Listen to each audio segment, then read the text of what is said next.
June 27th. God loves to talk to us, and one of the ways He speaks to us is through the Bible. When we spend time reading our Bible, it is basically like God is talking to us.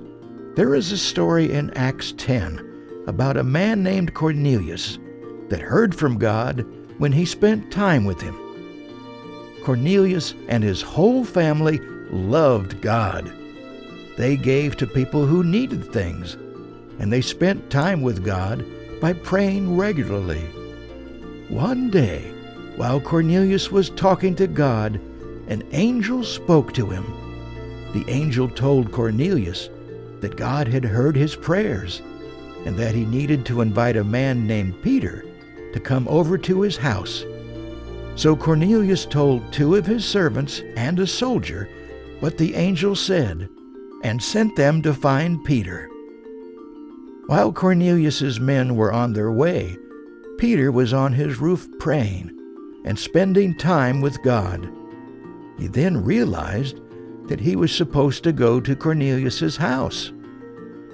So when Cornelius's men showed up, Peter went with them.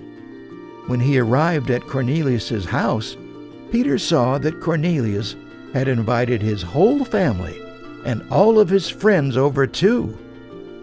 Peter told everyone who was there the good news that God wanted them to hear, the good news about Jesus. When Cornelius and Peter spent time with God, they heard exactly what He wanted them to do.